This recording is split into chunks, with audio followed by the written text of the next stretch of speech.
You think people are really gonna watch this? They ain't got nothing else to do. Right? Word.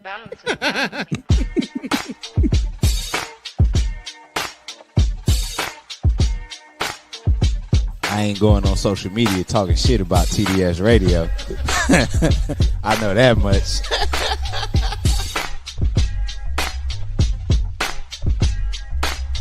My man, Coach Block. What's up, cuz? How we living? You're rocking with TDS Radio. Get it, Kim.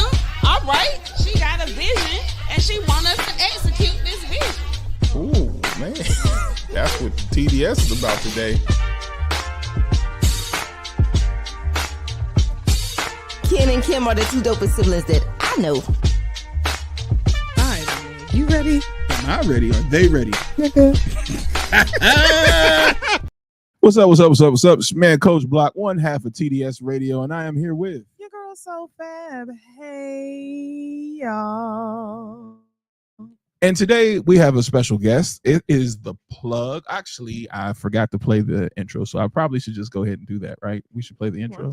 Yeah, I think we should play the intro. You worked hard on creating it, so we definitely should play that. Let's do that.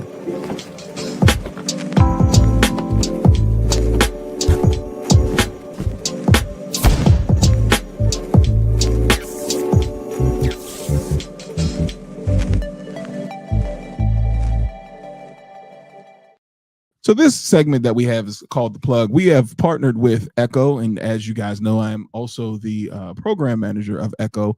And what we wanted to do is create a platform where we have entrepreneurs coming to connect. So this is a place where we learn about the business, we learn a little bit more about the entrepreneur, just a relaxed space to talk about the business that's not so hardcore, give me your 30, 60-second pitch. This is more so finding out about the why of what you do.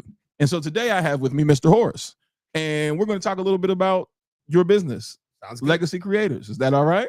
I love it. Let's do it. All right, cool. So first introduce yourself and then tell us a little bit about Legacy Creators. All right. My name is Horace Allen. I am the founder and CEO of Legacy Creators.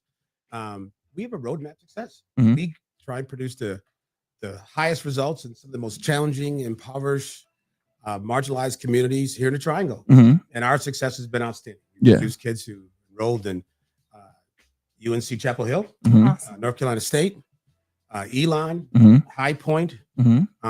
ECU, UNC Charlotte. Mhm. Great kids, great schools, and we're on a roll, man. Yeah, yeah.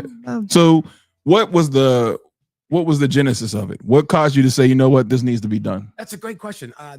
If you ever go to my website, it really started when I was running a company called TSG. Mhm. And that was back during the time period, folks, dating myself, but that was in the 90s. And the big thing was welfare to work. How do you get people Mhm. from programs that were paying them a certain dollar amount per month Mhm. not to work? And the challenge was, how do you get them to an environment where they move out the culture of poverty? Yes. We ran a IBM business partnership, and we said, what do we do? We didn't know. And there was a deal with United Way where people were throwing money at it, and there were a lot of ideas, and we were right there in the internet .com era. Mhm. Ended up selling our company in the middle of the .com boom. Mhm. And one of the things said, hey, we have a partnership with IBM that we taught the IBM T program as a contractor for IBM, Mhm. in addition to being an IBM reseller. Okay. And so myself, my partners said, we're going to make the exact same software and credentials and certification available that companies were paying for. Mhm. You know, General Motors, Cargill, Mhm. Medtronic, 3M would Mhm. pay for Monday through Friday. We would give it away for the weekends Okay. Oh, wow. with the exact same certification. IBM got on board. It was absolutely incredible. Yeah. We got 2 really great articles out of the Apple Star Tribune, Mhm. and the rest was just history. Yeah. And so to answer your question, when it was all said and done, it was, do I like selling widgets and servers Mhm. and doing consulting versus developing people? Okay. And it was about developing people. Okay.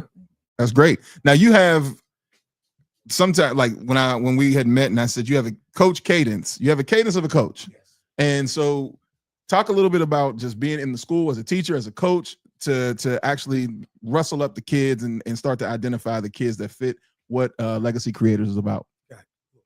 Great question. Part of the challenge is, first of all, similar to you guys, I have a sister. Mhm. Her name is Vicky, right? And so kind of the same age gap. And we grew up in a really challenging environment. Mhm. My mom went to the 6th grade. My dad was in 8th grade. My mom was a janitor for 31 years at Cross Irving Memorial Hospital in Syracuse, New York. Okay. And my dad worked at a foundry. Mhm. And part of that coaching was you kind of the BYOC, be your own cheerleader, Mhm. was to kind of get ourselves excited. Mhm. Getting us, we had 3 siblings before us, Mhm. and all 3 of them gave birth to a child in high school. Okay. We were in Okay. housing projects. Things were not going well. Right. And so part of that coaching was coaching myself, coaching her. Yeah. And so we've been blessed beyond belief. Mhm. And I believe one of the reasons that it worked out was coming from a really challenging environment. Yeah. And so I ended up going to undergraduate Hobart and William Smith College, and she went to undergraduate Ithaca College. Mhm. And then I got my MBA from Northwestern Kellogg School of Management, Mhm. and she got her MA from the Kennedy School at Harvard University. Mhm. And yeah, and so it was part of that is the tough times, and I'll tell you, the tough times are going to come. Yeah. You can, in fact, if you find someone who's done something, Mhm. they have gone through it. There's a story. They Yeah. have they've absolutely gone through it. Mhm. And so I love some of the great, the billionaire stories they have on YouTube. Just it's incredible, some of these dynasties. Yeah. And they also talk about what happens in the families. Yeah. Mhm. So that coach cadence is you got to get yourself up. Right. There's a time period I spend every morning, look at the ceiling. Mhm. And it's kind of a 10-second time period before I get to bed and say, okay, what's the plan? Yeah. And 10 seconds, these are the things I want to get accomplished when I come back Mhm. to this bed and go to sleep and feel good about life. Yeah. Yeah. That's great. Now with that coaching's cadence, do you find that it's a little offsetting for others? Like they don't understand your intensity. Oh, it's in fact, now it's offsetting. And sometimes they take it as a negative versus a positive. Mhm. Unfortunately, whether good, bad, or indifferent, Mhm. there's a part of our society which is status quo. Mhm. No risk. Mhm. Leave me alone. Mhm. I want to hit the cruise control button. Yeah. Why? In fact, why are you even bothering me with all this excitement trying to do something that I'm looking for this perfection of kind of a drone, something simple. Mhm. Mhm. And I'm the opposite. And what I found is that you got to surround yourself with people what you're about. Right. And so for some folks who are put off, they should be in an environment that's best for them. Yeah. We have students that it's not for them. Mhm. That for them, they have a different ideology than what Legacy Creators is all about. Mhm. And so when people come to our site, the first thing we do is we punch them in the face with all of our success. Mhm. Here are our kids. Mhm. There's on that site, there's only one group picture. Mhm. And I'm gonna go on record right now and tell you that that's the only group picture we're gonna have other than like a sporting event, Right. which is in fact, if you went to our site to find that second group picture, Mhm. you got to work really hard. you got to kill yourself to find it, because for us, nobody can hide. Yeah. When they click on your digital portfolio, it tells everything about you. It Yeah. tells you their resume, their bio, where they work. Mhm. Got to get a job. Yeah. Yeah. And so my dad had almost no education, Mhm. but he had a hardcore work ethic. Yeah. And I believe, and I could be wrong. My mom, the day she started at Cross Memorial Hospital, 30 plus years, 31 years, she missed 4 days of work. Whoa. Wow. 4 days. My dad at Oberdorfer Foundry, I think he missed 3 days of work. Mm. When I worked for Wade County Public School System, worked for 3 years at South Garner, Mhm. missed no days of work. Mm. Wow. Yeah. And so I would say in the last top for almost 10 years, total number of days that I missed, Yes. 2. Mm. Because my dad wasn't having it. Yeah. That's what he believes. That if nothing else, you're gonna wake up every day excited Mhm. and you're gonna go to work, Mhm. you're gonna put in the time. Yes. You're gonna make sure everyone knows that if they don't say anything else about you, it's about you're gonna work your tail off to be the best you can be. Yeah. And that was even when we were getting ready for college. Mhm. My sister and I, and both of us would try and talk tough, but we were scared. Mhm. we were afraid. We were afraid. Yeah. Man, I tell you, we were afraid. These private schools and people coming out of boarding schools, and Mhm. it's first time I ever saw real money, Yeah. real where it's when you go home for some spring break and you're in an 8,000 square foot home. Mhm. Yeah. And you're going and Yeah. you don't even, you're stunned by it. You don't Mhm. even understand it. And that's why I knew I wanted to be an entrepreneur. Mhm. We got to the point of TSG, 108 employees, 4 states, $40 million in sales. Yeah. That was driving me because I saw it. Mhm. This is an old saying, you got to see it to be it. Yeah. And that's exactly it. I agree wholeheartedly. Yeah. And so Yeah. part of it is, I mean, it's like you guys are here, work your tail off. You got a great studio. I mean, you guys are doing it. And the great thing about Echo is that it moves by the same beat as legacy creators. Mhm. And kind of back to our kids, there's nowhere to hide. Yeah. That if you're not going to do what you guys do, which is Mhm. brand and market yourself, Mhm. then why are you here? Right. Yeah.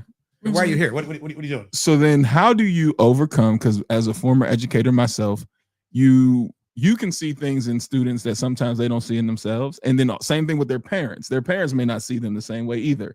How do you overcome that stigma that sometimes you just have lazy students and we're like, nah, it's just you're not a lazy student, you have it's just you're not pushing yourself, and this is the opportunity? Like, how do you create the doors for them to possibly walk through? Yeah, that's a really tough question. Mhm. That's a really tough question because when you're in an environment that is underserved, Mhm. marginalized communities, Title I schools, there's a small group of people who are competing at a high level, very Mhm. small group. Yeah.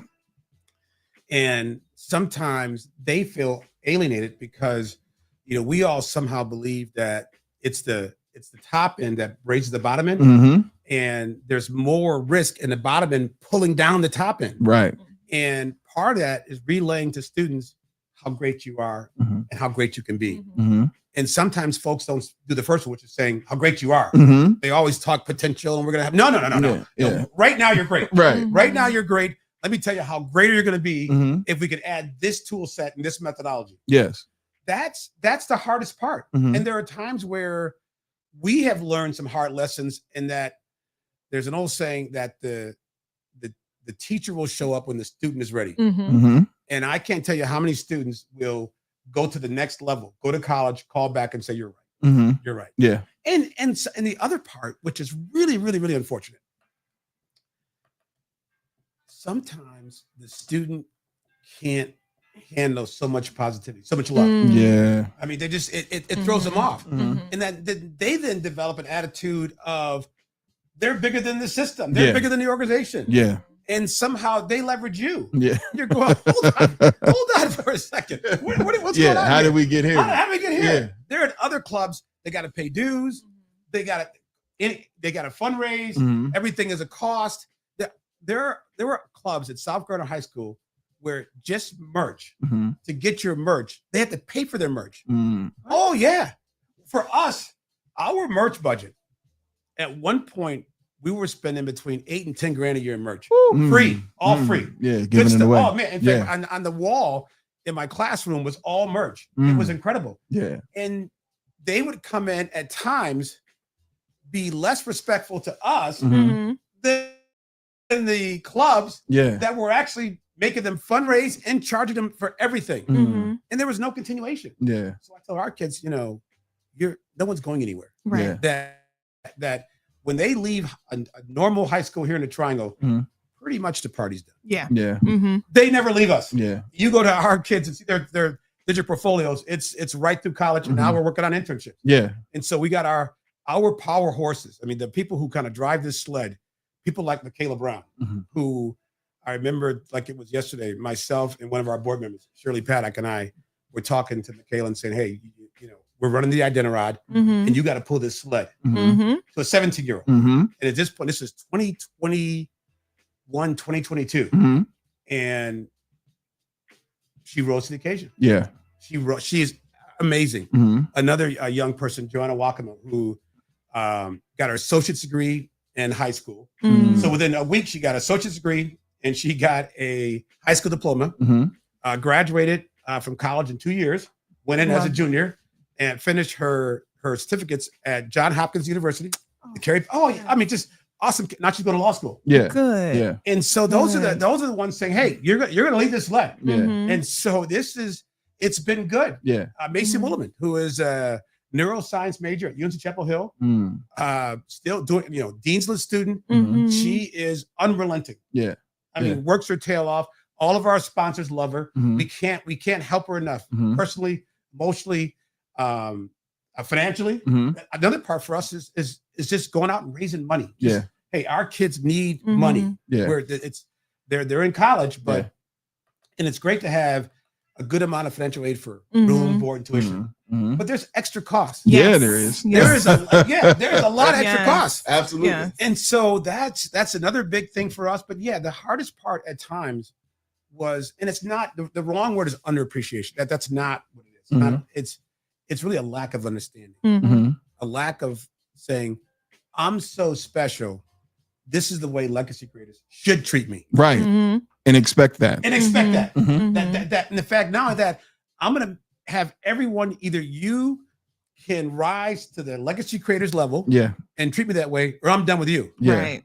And so, but yeah, if you're coming from an environment where you're not used to that level of treatment, of Yeah. recognition of your success and your Mhm. hard work, Mhm. you'll turn on the folks who are doing the best for you. Mhm. Yeah. It's a crazy concept. Yeah. And Mhm. what you're speaking to for football, I did at Inlow High School, where we had to change the concept of what they were viewed at as in the school. So literally, I was like, yo, some of you guys, let's cut your hair, let's do this, let's do that. And then they didn't realize how the response in the school was. And some of them didn't know how to take it. They thought people were like throwing jabs. I'm like, nah, you're in a different space now. And let's get these academics and let's brush this stuff up and watch how people start to treat you. But like you said, they had gotten so accustomed to, well, this is just the way it is. And Mhm. people can treat me however they can treat me. But then now the expectation changed. And then now you see them with their chest up a little bit, because now they expect to be treated a certain way, because being a part of this team has a standard. Our youth don't have a standard anymore. It's just kind of freelance. That's And it's tough. So that's why I asked, like, so how do you even go about this now? Because I'm out the teaching game, and I don't think I'll ever go back. God willing, I don't have to go back, because talking like this now is tough, because you got to be careful about parents and Oh, how they feel and things like that. in fact, I would go on to say that there are times where it's the parents' fear of the student not achieving all their goals. Mhm. Mhm. And I'm saying that's the opposite. Mhm.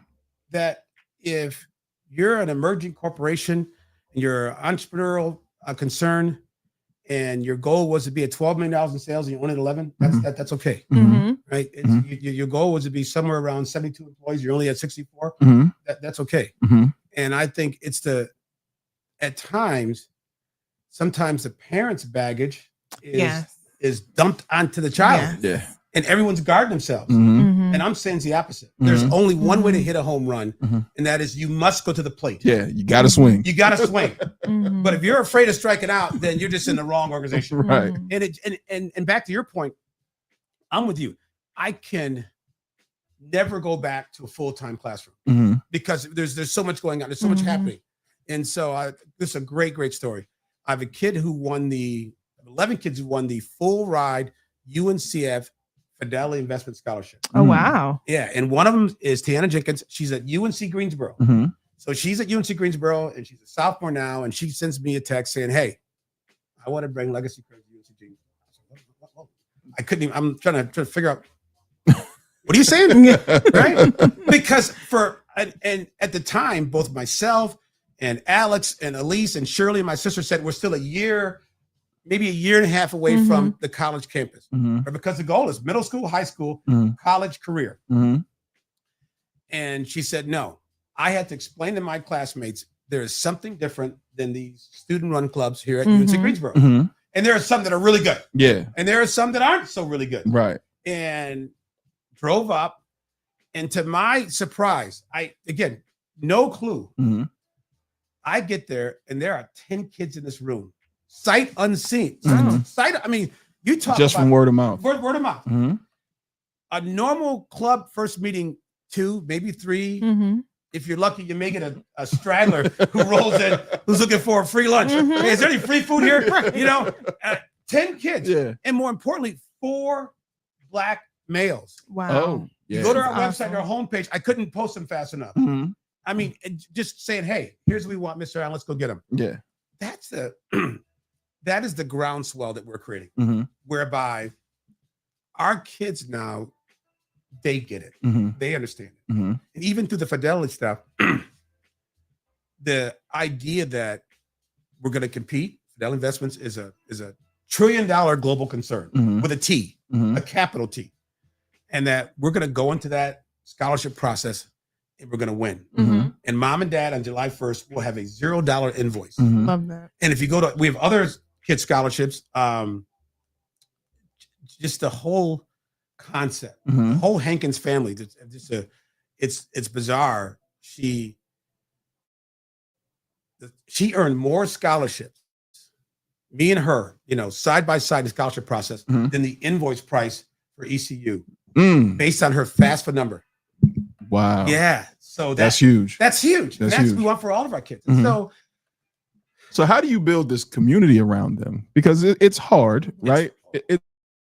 It's tough. So how do you build a community around specific students, and how do you handle like their social and emotional? Because some students are not necessarily prepared for this step. Yeah.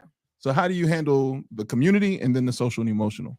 the most underrated component to the roadmap success is the social emotional component. Mhm. Right? How do you handle SEL, social emotional learning? How do you handle all the challenges that comes along with growing up? Mhm.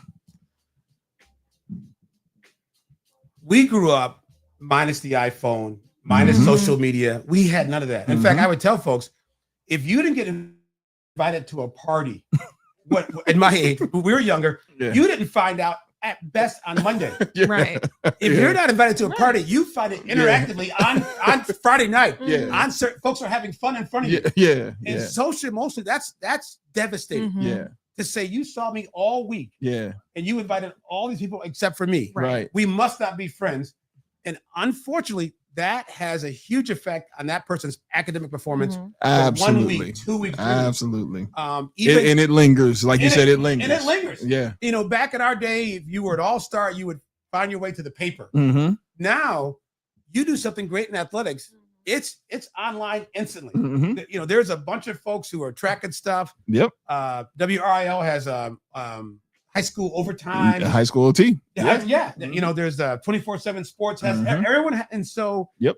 it happens very quickly. Yes. At the same time, too, if you're not doing well, What about this? yes. What about those kids? What about Mhm. And so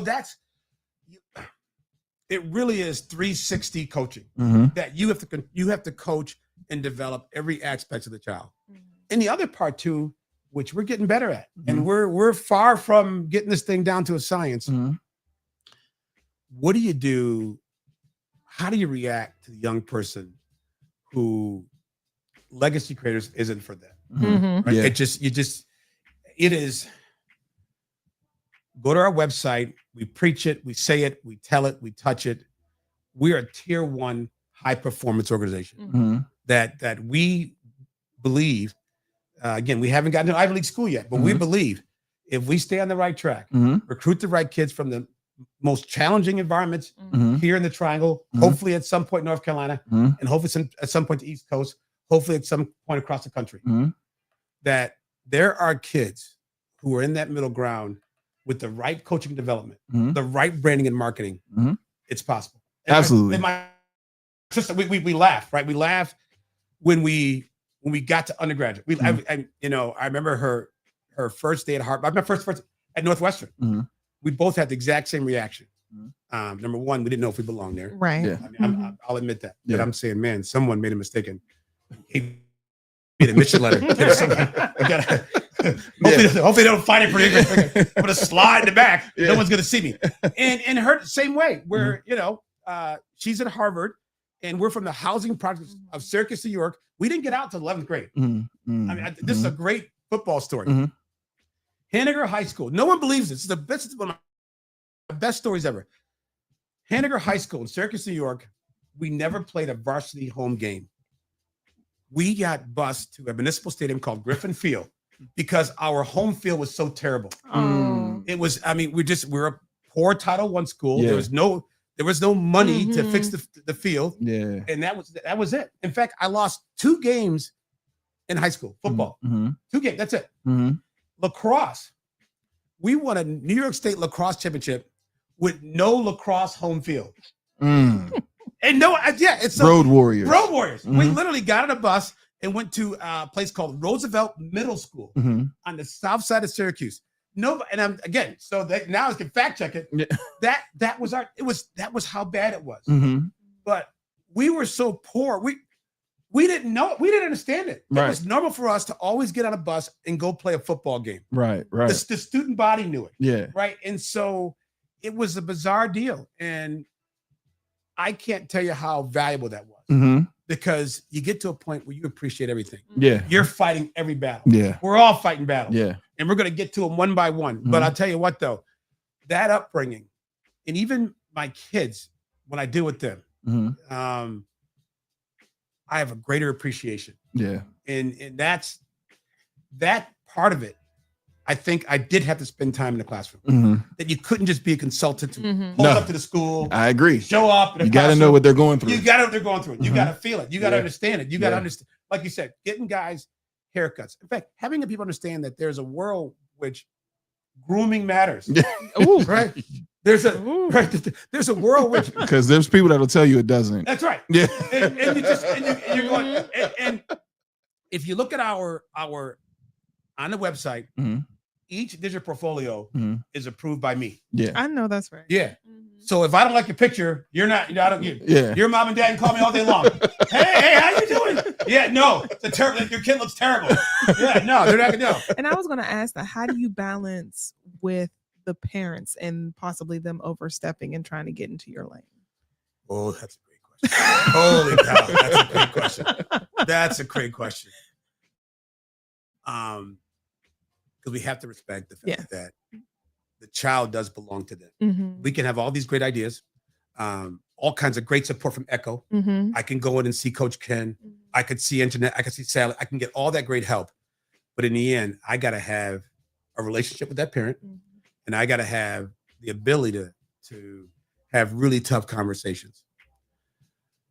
I try and explain to my parents that I've seen things you haven't. You just have to trust me. Mm. And then I think once the digital portfolio shows up, once they get there, even the kid, when they see themselves getting branded, they see all their web pages, all their videos, they see Mhm. all of their Who Am I presentations. Mhm. It begins to make sense. Mhm. And they understand why you get a job, Mhm. why that employer needs to see that you worked at Mhm. Chick-fil-A, Mhm. at Waffle House, Mhm. at Walmart, at McDonald's. You know how to be on time, Mhm. punch the clock, do a good job, not be on your phone, execute and go home. Mhm.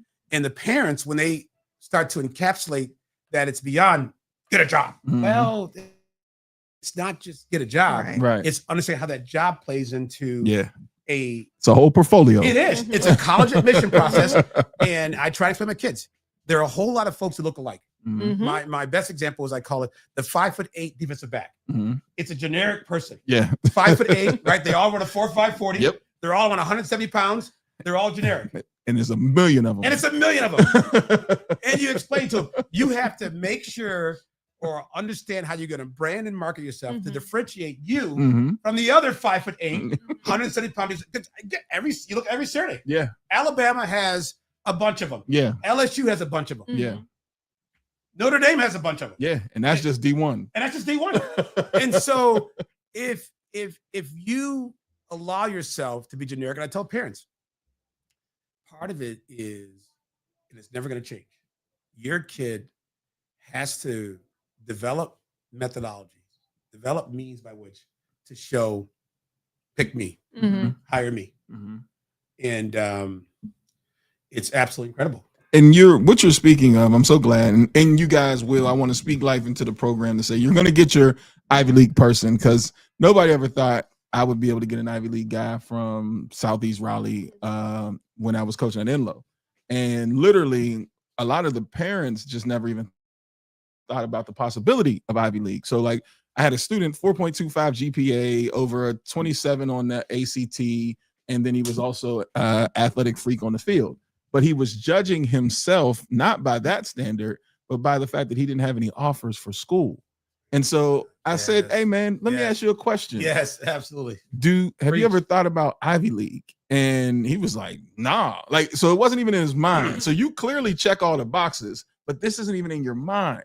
So I got the opportunity to make a call to Harvard and Yale and sent all his stuff, just similar like you're saying a profile, sent all his information, and Yale flew down first on a Thursday. I called on a Monday. Yale flew down on a Thursday to watch the game Friday, and then Harvard came down on a Wednesday, both inviting him back to camp.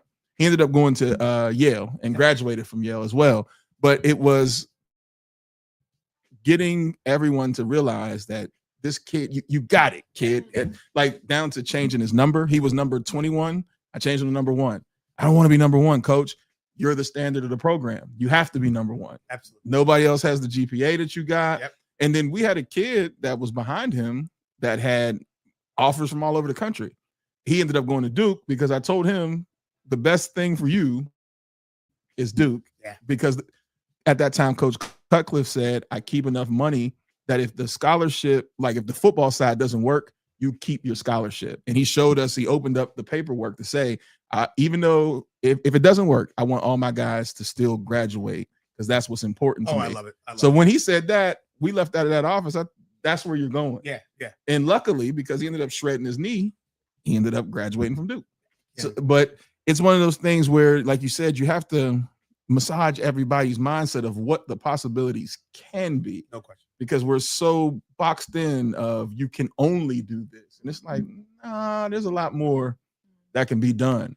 And so now, how do you and your sister separate emotional ties? Because I know as a coach, you get emotional with this because you want it for a kid and maybe they let you down. So how do you guys handle that in self-care as well for yourselves? The biggest part for us, first of all, it's a great story because back to your point, the hardest part for us sometimes is being the first person or the first organization to say it. Mm-hmm. The second organization gets the benefit saying the person in their mind clicks, goes, I've heard it before. Right. But when you're talking to people and you're giving concepts they've never heard before, man, you're selling from the ground up. Yeah. I mean, you're selling the concept of here's what a car is, Yeah. and here's what you should buy. Right. But if no one knows what a car is, man, you're selling the idea of a car first. Right. Forget about buying a car. Yeah. That is tough. For us, my sister Vicky, she's much better at it than I am. You know, women are just smarter than men. Man, you talk about if you want to be about a bunch of rockheads, hang with some men.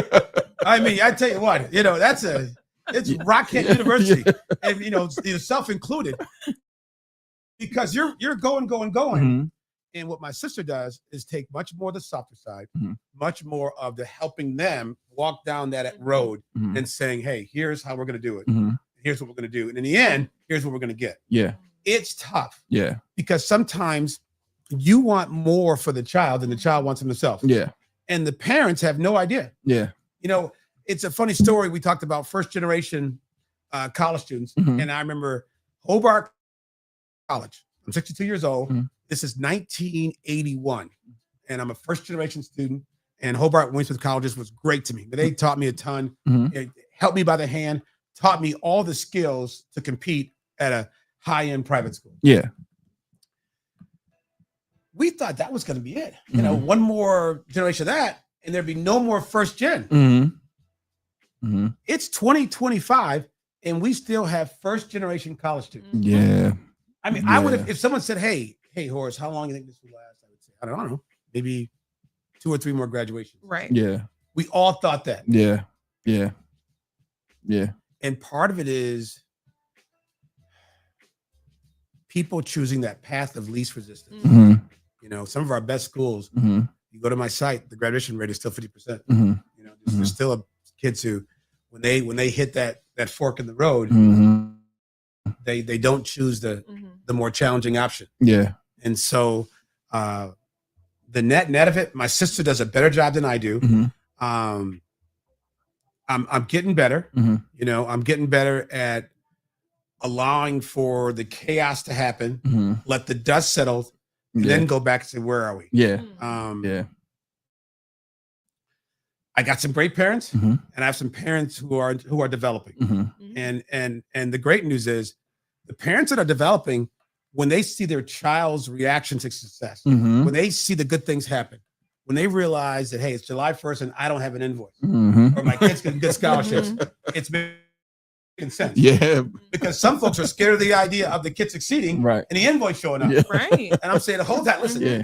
don't worry. Yeah. Don't worry about that. How much is it going to cost? How much is it going to cost me? And oh, by the way, I haven't saved any money. Mhm. And I tell them, don't worry about that. Yeah. Right? There's a plan. Mhm. And once they get comfortable, and the great news now is that they can go to our website and they can see our roadmap. They can Mhm. see our track Mhm. record. Mhm. They can see the kids. Mhm. And so, like I say, we get that. We have one group picture, Yeah. and that's it. And the rest they can click on and see some good stuff. Yeah. My 4 young men at UNC Greensboro, I'm Mhm. so excited. I can't control myself. I just can't. Because again, my girls STEM team has done far better than boys STEM team. Mhm. And some of that is what you mentioned is an over reliant on athletics versus academics. Mhm. And some of it is I'm going to call it like it is, just straight up fear. Mhm. People talk about the fear, folks having fear of failure. Yeah. I think we have a lot of kids who have a fear of success. Yeah, Absolutely. man. Yes. That the Yeah. idea of that I set a standard and I got to maintain that. Mhm. Success guilt. It's It- like, ugh. It is. Yeah. Success guilt. Yeah, thank you for that word. Thank you. Yeah. It's the idea that not only am I going to do it, but I'm going to maintain it. Yeah. It's so much easier to cruise control button, get lost in the crowd, Mhm. blend into the wall, Yep. and you're good. Just be one of the folks. Be one of the folks, man. No one bothers you. No one expects anything. Hey, don't bother me. So let me ask you this, because one thing I do want to talk about is your business, right? So Echo has the 3 tiers. It's going to be the trusted relationship, access to capital, and then just the tailored learning, which are the lessons. With Echo, which one of those did you find the most beneficial for you? First of all of them. The Echo. So let's the Echo thing is interesting. Kind of hear about it. And this is nothing against other entrepreneurial seed incubator programs. I'm not. This is Mhm. this is positive Echo Yeah. and not to be negative. Yeah. But you when you've been through a bunch of them Mhm. and they bring you their deck and here comes their PowerPoints and their Canva presentations and you say that's great, but how come we didn't start after the intro about me and what I'm doing? Mhm. The Echo thing is totally different. Mhm. I mean, talk about tailored. Every speaker comes in, they allow you to introduce yourself, and then every slide, every bullet point, almost every page is how does that apply to you and how can we help? Mhm. And I love Kellogg School of Management. I mean, Northwestern, they taught me a lot. It was a great education, but it's and great case studies. Mhm. But nothing applied to legacy creators because of the time period where legacy creators didn't exist. Mhm. So what I need now is real world, boots on the ground. Mhm. Tell me what I need to do. Mhm. Give me some feedback. Mhm. I need coaching right now. Yeah. Echo comes in, and even in our small group, I want to say 10, 12 12. Yep. companies, right? Everything's about you. Mhm. I mean, you walk in, man, everything is about, hey, what can we do? Where are you at? How do we fix that? And even the speakers. Mhm. So you have a speaker who's talking about capital, raising money. They're giving you actually the real here, you got to contact this person. Hey, click this link here.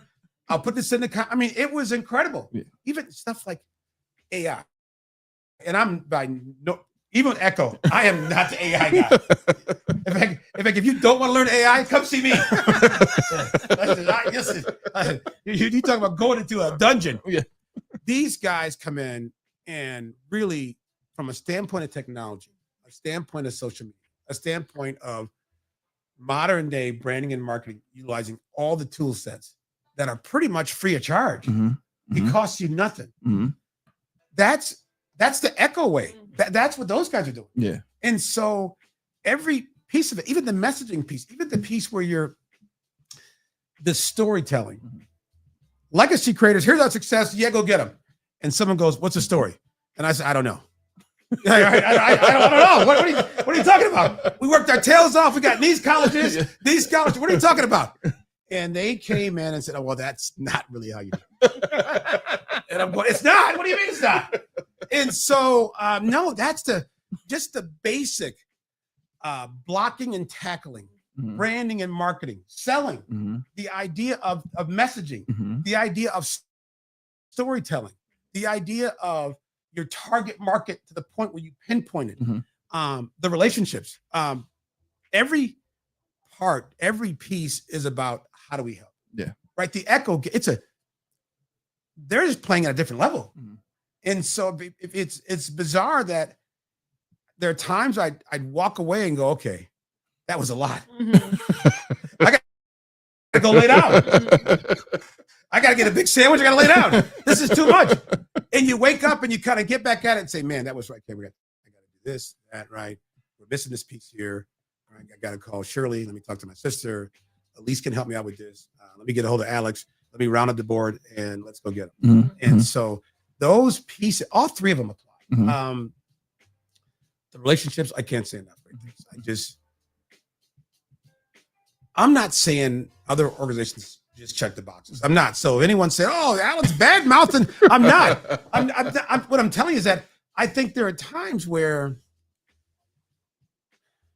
you're trying to do something and you don't know if the person you're trying to do it with has a vested interest in your success. Yeah. You're completely clueless. Yeah. Because what may be happening is that they're checking a box for their funding sources, Mhm. for their investors, their stakeholders. You don't have any idea. Mhm. Mhm. That's not the Echo way, Yeah. right? These dudes, man, everything is about what are we doing? How are we going to do it? Mhm. Execute. When's our next meeting? Yeah. What are we going to talk again? Yeah. You're going. Set up your one-on-one. Let's go. Yeah. Let's go.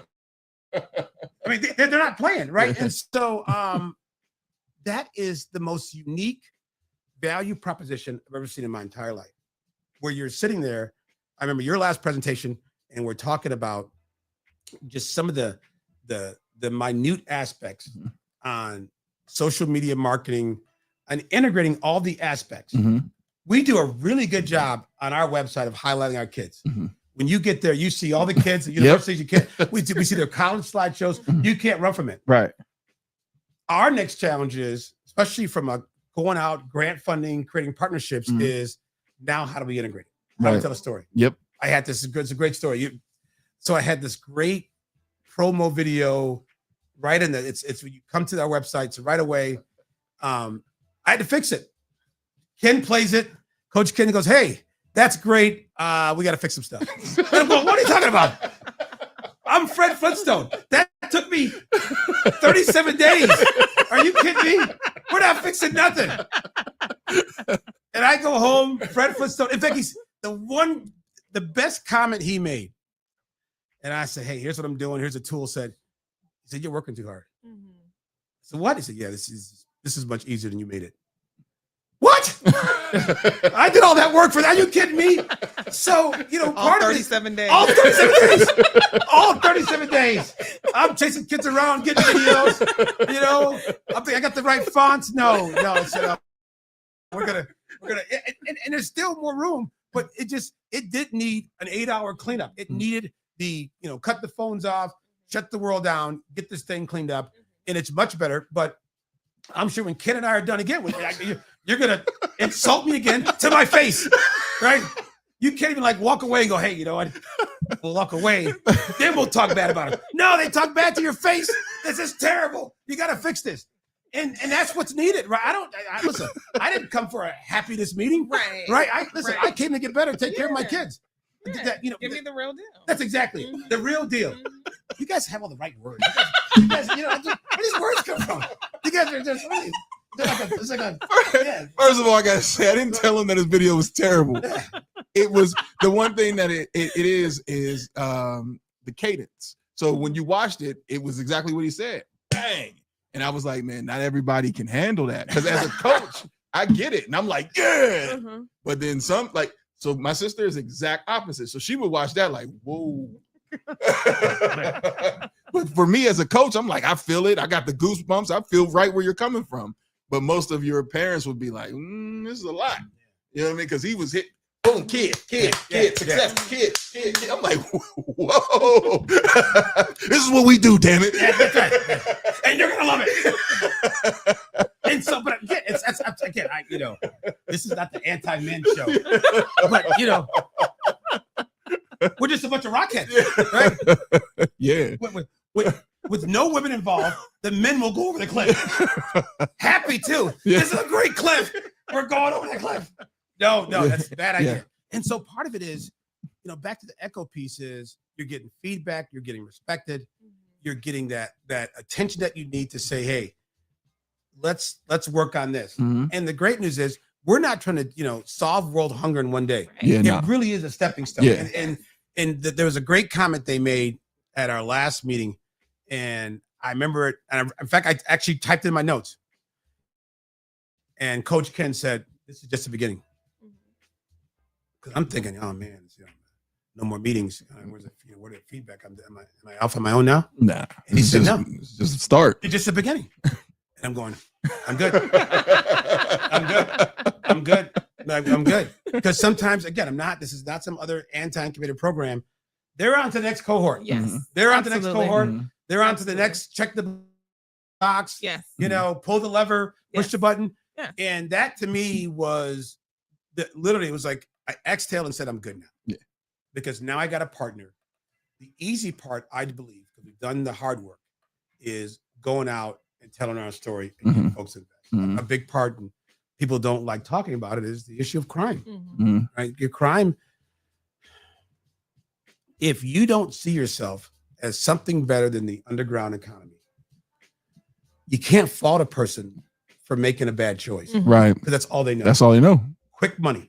Right? How do I get the quick money, the quick success? I need a car, I need a place to stay. Mhm. I'm if- hungry. I'm hungry, right? Mhm. And if they don't have a plan, that's the issue of crime. Mhm. People they're not born with some gene that says, got to commit some crimes. Right. Yeah. That's not how it works. Mhm. And I think part of the challenge will be for us, our next step, thank God for Echo, is explaining to funding sources Mhm.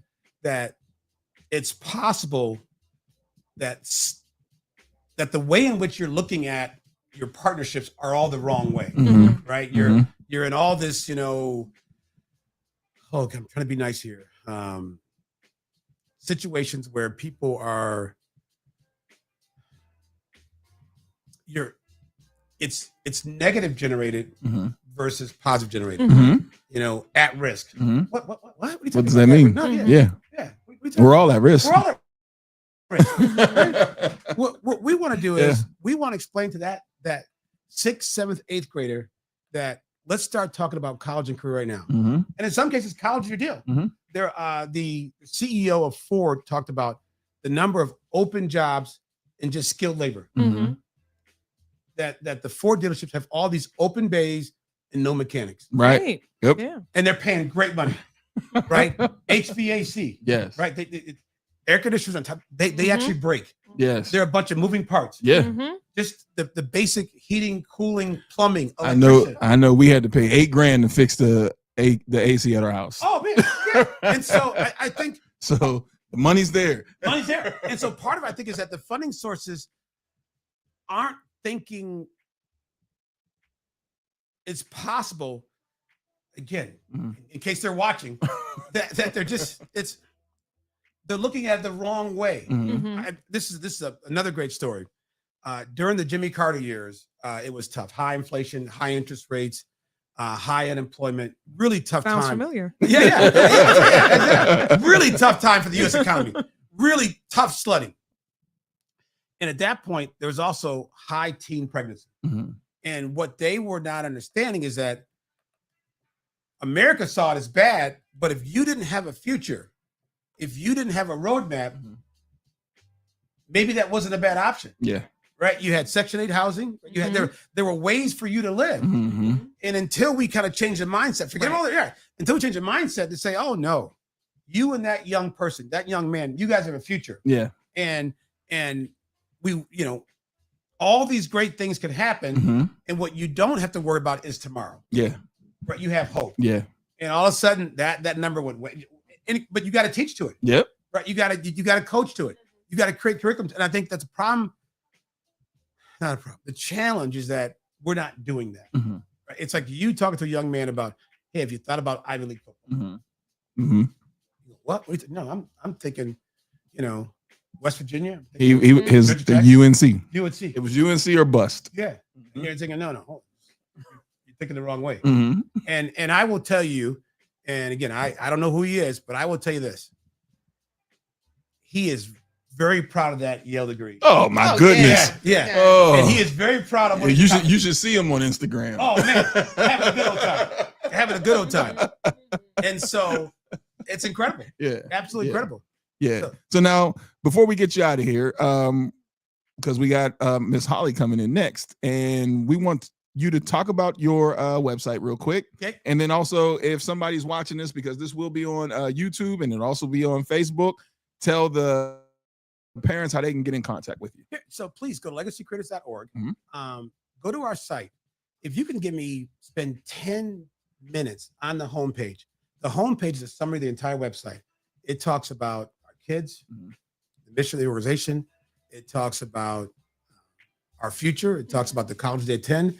Even shows their college slideshow. Every kid has a college slideshow Mhm. of the 10 to 12 colleges they got into.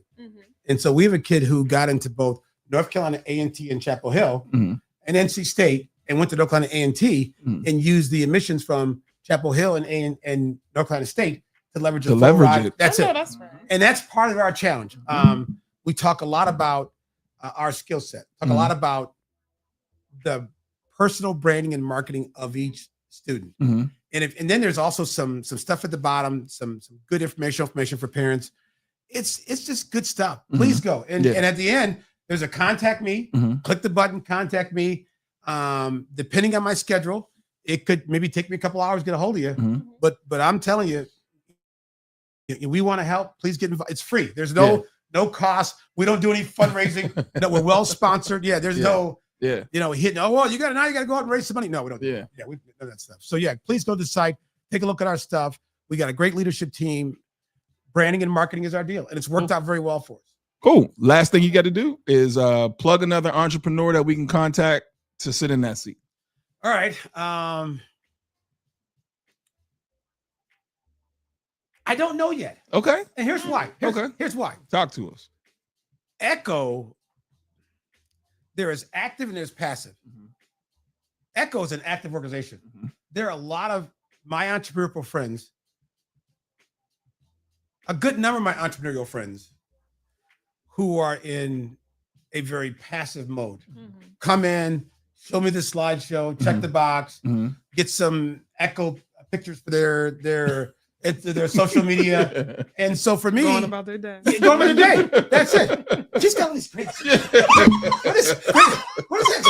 You know what? That's what I need. I need somebody, because I miss the words. I'm trying to figure out what I want to say, and she's like reading my mind. Is that like a mind reading?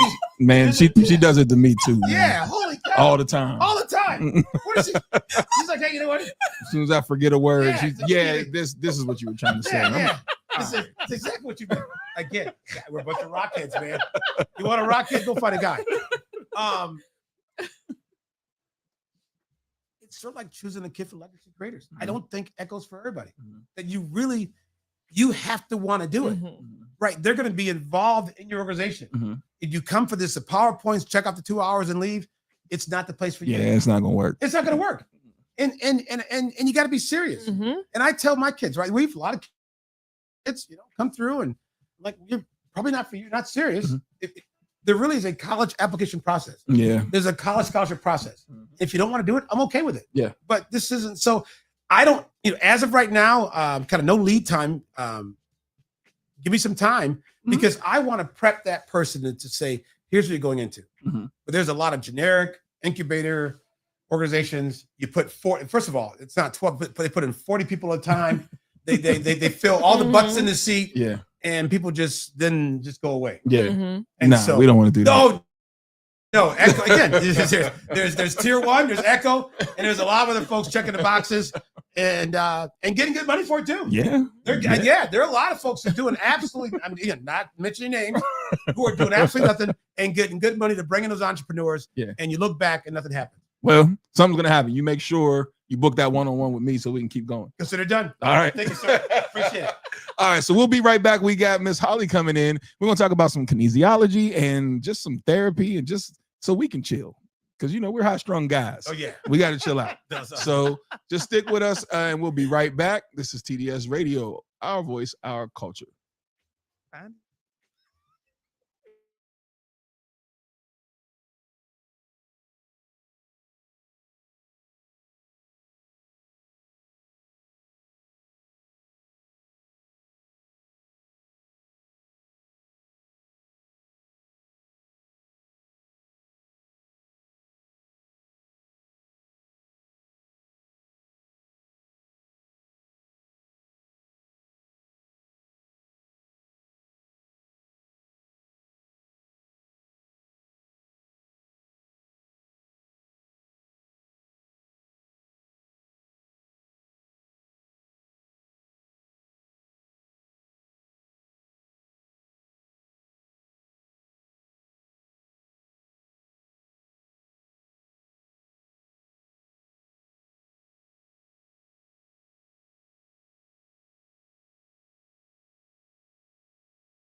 What's up? What's up? What's up, everybody? Oh, Mr. Horace bumped the he bumped the camera. Oh, It's okay. I'll fix it. It's okay. okay. We'll do the intro. What's up? What's up? What's up, everybody? It's your man, Coach Block, one half of TDS Radio. Mr. Intense himself, Mr. Horace, actually bumped our camera, so I'll fix that in 1 second. Oh, there we go. You sure? Okay. All right. So I'm here with, You go so fab. Hey, y'all. and to my right, Kim's left, is Miss Holly. Miss Holly is one of the participants in the cohort that we had called Routes to Results. That was what, 10 weeks? 10 weeks. 10 weeks. 10 weeks. And we were working with kinesiology. I got to make sure I'm saying that correct, right? You are. Kinesiology. Okay. So, Miss Holly, tell us a little bit about your business. Tell us the name of your business, and then let us know a little bit about what kinesiology is. I would love to. So I'm a licensed massage and bodywork therapist, Mhm. and I'm also an internationally certified Touch for Health kinesiology instructor. Mhm. And I combine these two things to create unique and transformational sessions for my clients. And both of you have been with me before. and Yes, Mhm. ma'am. Thankfully, have your permission to talk about that today because we had so much fun together. Yes. Basically, what I do is I talk to people and find out what's happening underneath all the issues, Mhm. right? So when you think about traditional massage, you think about something like massage and Mhm. Mhm. think about somebody on the massage table, under the sheet, Mhm. and things like Massage Envy. They expect you to come back every week. Yes. Mhm. Why? Because they don't address the underlying causes. Mhm. So what I do is I actually look at what's the energetic issue Mhm. underneath everything else. And Kim, you and I talked about this a lot. Yes, ma'am. And it changes everything for you, Mhm. right? It allows you to release that stress, tension, pain, any kind of emotional issues that you have. It allows the manual work that we do with the fascia to Mhm. be so much more effective so that you actually get improvement instead of just slight relief for temporary. Mhm. Yes, ma'am. Mhm.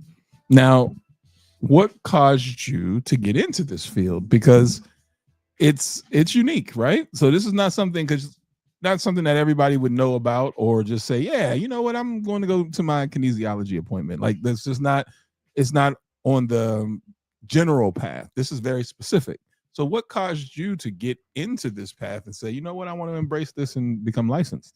Yeah, absolutely. It's an interesting story, and it's something I've been working toward really my whole life. Mhm.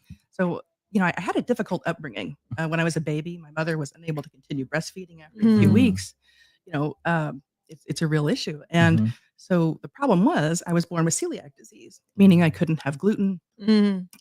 so no wheat, rye, or barley. Mhm. And when she stopped being able to breastfeed, I had to go on formula, which had gluten in it. Mhm. And they didn't know back then. They didn't know what celiac disease was. Right. They didn't know how to treat it. And unfortunately, Mm. apparently this was common at the time, but Mhm. the doctors told my parents to give me the sedative phenobarbital Okay. after I ate. So instead of addressing like what was the underlying cause of the pain and the distress, they basically just medicated me so I wouldn't be showing it. Yeah, That's terrible. it was. That's terrible. It was terrible for my whole family, really. Yeah. So you can imagine the frustration of my Right. parents, Right. Because it was constant crying. Yeah. Yes. You just could not comfort me. Right. Mhm. My mother Right. says. And the thing about that is, over time, people just get frustrated with you, right? Yeah. People with Mhm. fibromyalgia and other chronic pain conditions. It's like, how do you regulate that Yes. around people who don't have that kind of pain? You just don't understand it until Correct. you've felt chronic pain, Correct. right? Mhm. Correct. So over time, I learned to mask my pain, Mm. right? Mhm. To cover that up, you had to go to work, you had to go to school, Mhm. have relationships. Mhm. You had to be there for people, Mhm. family, and other people. And so over time, that just all built up. Mhm. I learned how to be basically the perfect instrument, Mhm. playing all the right notes that everyone else wanted to hear, Mm.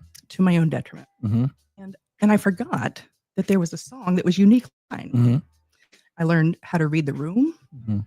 I learned how to look for other people's expectations and Mhm. how to overperform to meet them. Mhm. Mhm. It was really, we talked about overperformance Mhm. a lot. We have this situation in our society where we are on Yeah, all the time, all the time. and if it's not in person, it's on video, it's Mhm. on screens, and it just wears at you. Mhm. It really does. You'll get to a point where you have the bone deep kind of exhaustion that Mhm. sleep won't fix. Mhm. And on top of that, the pain Mhm. just keeps racking up. Mhm. Yes. Right. Mhm. So it'll go from one place in your body Mhm. to another. Right. So it might be your hips one day, your back, it may go up to your shoulders. You may just hold it in your shoulders all the time. Yeah. Mhm. Right? And so what I do is I look at what's the energetic cause underneath that. Mhm. So there's an energetic body, there's a physical body, there's Mhm. also an energetic body that's based in traditional Chinese medicine that has energy meridians that circulate around the body and impact your nervous system and the functioning of almost everything in your body. Okay. So if you can identify what's out of balance Mhm. out of those energy meridians, you can correct it Mhm. so that the physical manifestation of what's happening for you becomes so much easier to manage. Mhm. And the idea is that you do that so that you can have a more permanent relief. Mhm. Mhm. So then now, how does one even recognize that this is something they should do? So like, how do I not just think like, my shoulder's just sore, but no, actually it might be an emotional thing. How does one even ID that? Well, I'd be willing to venture to say that unless you have had an acute injury, Mhm. it's probably an emotional cause, Okay. Mm. right? Okay. If you've had it for more than a week or two, there's something going on. Mhm. There's a reason for that. Mm. And it's one of those things you just kind of have to look out for. And Mhm. the problem is, we're not taught about holistic care Not at all. Mhm. growing up. No. Like Nah. it was about can we throw a drug at it? Yes. Yep. Prescription Medication. drug, right? Absolutely. And so for me, what happened with my situation was because I was having to mask my pain, my distress Mhm. for so long, I Mhm. wound up with fibromyalgia by the time I was in my late 20s. Mm. And that is a pain you just cannot forget. Mhm. And at that time, the doctors would just throw opiates at you. Yes. I mean, it was like candy. Like I would say, like, I don't need any more opiates. And they'd be like, no, Yeah. here you go. No, you do. Oh man, that's terrible. So we have a new one that you should try. I know. So it was really just having to come to the realization Mhm. that prescription drug, even though a Mhm. doctor prescribed it and that was their only remedy, Mhm. that was not the way to go. I Yeah. constantly had to decide, do I want to be in intense pain or Mhm. do I want to be, a little out of my mind? Yeah. Yeah. It's not- Yeah. And then how do ideal. you feel like you can work in tandem with therapy? Because oftentimes, like you said, it's something that's emotional, might be something that's mental. So how does kinesiology and therapy actually work together? Absolutely. So certainly kinesiology, massage therapy, fascia therapy Mhm. is definitely not a replacement for medical care. Mm-hmm. So if you're under a doctor's care already, you want to coordinate that with them. You want to Mhm. let them know, hey, you know what? I'm going to be doing some emotional work, with one of my therapists, Mhm. my other therapist, and talk to them about that. So you want to Mhm. make sure that that's safe for you, right? So if you have actual trauma Mm-hmm. that you feel might, we don't want to re-traumatize anybody, Right. right? Right. So, you and I talked about a lot of different things, Mm-hmm. and it's very important to only go as far as somebody's comfortable that feels good to them. So when you're talking to your therapist, it's like, okay, are you in therapy because you're in sort of an acute chronic problem that's life threatening? Mhm. Absolutely not. You don't even want to do this, right? Mhm. So you want to make sure that you check with your doctors Mhm. first. But I would say that the way that you know that you need it Mhm. is if you are in general good health, Mhm. not immediately traumatized, but you maybe Mhm. have some emotional baggage, Mhm. right? Some things that have happened to you in your life. It's certainly worth checking out, especially Absolutely. Mhm. if you're in that overperformance loop, Mhm. right? If you're the kind of person who feels they have to mask all the time Mhm. their feelings, their intensity, Mhm. or their pain, Mhm. it's like if you're always having to push through, Mm-hmm. this is definitely something that can help you. Mm-hmm. Mhm. I love that. So now, give me to Kim's question. Give me the community around that. Like when you just said you always have to push through. We also work with a woman who deals CBD, the healing consultant, Mhm, mhm. and she says the same thing. Like you shouldn't always have to push through. Right. And so what we're learning is that there's different pieces of self-care and therapy. So how would you package this if you were talking with somebody saying like, okay, once they leave you, they don't want to feel like, okay, now what? Like, it may come back. So what Book should I another do? appointment. I know. Right. So what would be that in between until the next appointment? Right. Absolutely. Well, there's self-care, right? So there's all kinds of self-care techniques that we have. And Kim and I talked about a lot of them. You and I didn't get a lot of time to talk about that because we were focused on a specific issue. So we stuck with that. But Kim and I looked at a lot of different ways to self-care. It's like, girl, you got a lot going on. Well, yeah, no, look at you. Yeah, it's so fab, Kim. You, of course, have a lot going on, right? You have a lot that you're doing. You have a purpose. You are on your purpose, and you are doing it, girl. You know, it's like you've got it, My girl. you are. Look at you. I mean, come on. Everything about you says, "I've got this. I've got this," and I know because I know people. Like, there's always a part, a small part of us that is like, do I have? Right. Yes. Right. It's always like, people have, not necessarily you, but some people have, imposter syndrome. Am I doing enough? Am I actually being what I'm expected to be? Am I performing enough to receive love, care, respect, value at work, those kinds of things? Yeah. So how do you package that? So how about I tell you a little bit of self-care for our listeners and for you as well. So one of the things that you can do, what's interesting about energy meridians is they have different end points on the body, right? So they have a certain flow and a direction. And so one of the things that we talked about was rubbing what they call switching points, which are endpoints of meridians. And so one of the things that you can do, like if you're feeling out of sorts, maybe you can't find your words, maybe you have some dyslexic problems, maybe you're just like, can't remember, why did I come into this room? I mean, how many of us have that? Yes. Right? Yes. So one of the things that you can do when you know that you're going to need to be on and you want to be present and you want to be calm and grounded for that is you can put one hand over your belly button, okay? And with the other hand, you would rub these 2 points on your chest. It's just below the clavicle on either side of the sternum, about an inch out. And so this corrects left to right switching in the brain. So this can lead to a direct sense of calm almost immediately. So it's right there. And then one hand, you've got it, coach. That's it. And then the next one is just above and below the lips, back and forth with the hand still on the belly button. And this corrects up and down switching. And the next one is to rub just up and down over the tailbone. So after you've done these 3 switching points, Kim, we had a really fun time. Ma'am. We had a good time when I told you about central meridian. It's obviously one, you can imagine from the name, that is one of the most important meridians that governs so many other things in your body, including very much your energy level, your sense of calm.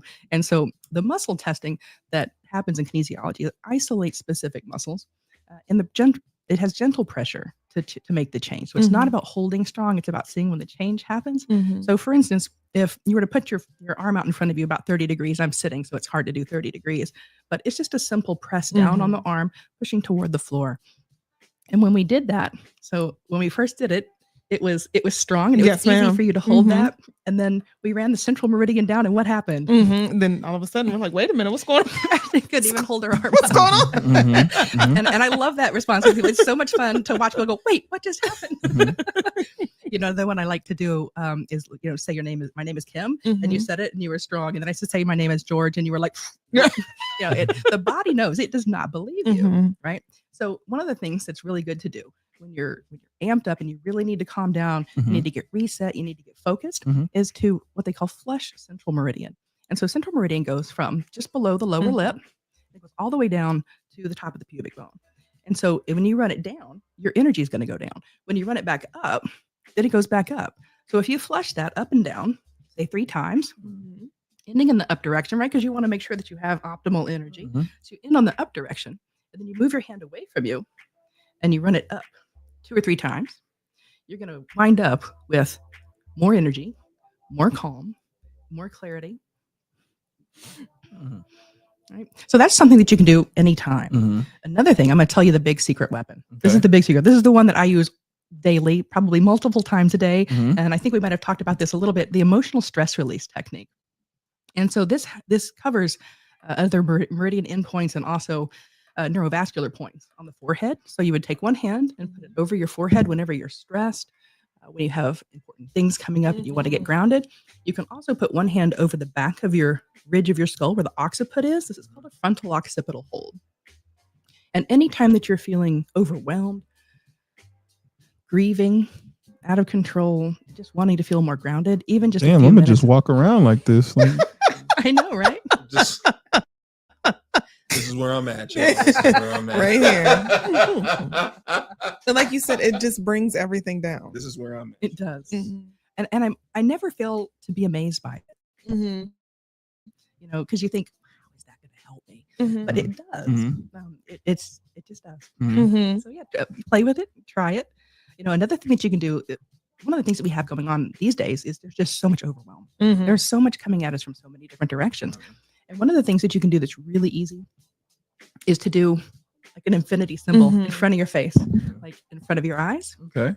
Right. That's another thing that you can do just to get more grounded. But you said always ended with it going up. Yes. Thank you, Kim. Always in the up direction in the middle.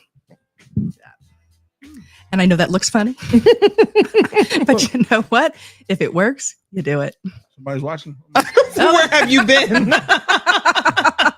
This one right here, I just want it to stay that way. Now, I know, right? you're not supposed to add any extra pressure though, like pull on your neck or anything, or push. No, it's not necessary. So just light pressure, very light pressure on those neurovascular points there.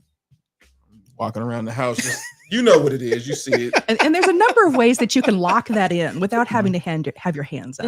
And so one of the simplest ways that I know to do that, you have your hand over your forehead like this. Just take your thumb and swipe up. I've seen people do that. So I was told to do that when I have migraines. Oh, wow. Okay. So when I have migraines, I was told to do this. And it at times it works. Okay. Yeah. Okay. Yeah, I was. And it was a random person that told me. It wasn't like a doctor or anything, because pills and stuff don't work. I've seen people do that. And I was like, what's going on? But okay, so you said just point and then just swipe up. Shut up. Them nails now. Scratching your nose at the same time. Let me ask you this. Does our body have, like, we feel like we're always on, but does our body have an off switch? And if so, how do you activate I want from my toes all the way up to the top of my head. I just want to be off for a minute. How does that happen? I'll tell you what, I'm sure there's many, many answers to that question. But I will say, if you do that emotional stress release technique and then you do straw breathing, have you ever heard of straw breathing? I have not. So straw breathing is a really, really simple technique that a lot of therapists use as well. So what you would do is you would inhale, preferably through your nose, but it doesn't really matter. You inhale, then when you breathe out, you want to purse your lips like you're going to suck through a straw, right? Or like you're going to blow a kiss or something like that. And you blow out slowly all the way to the end, just like that.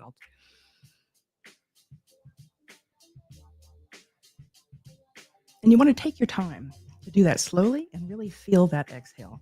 And then you want to do that 3 or 4 times. If you do that while you're holding the emotional stress release hold, I guarantee you will feel immediately better. Okay. Absolutely. I need to shut it off.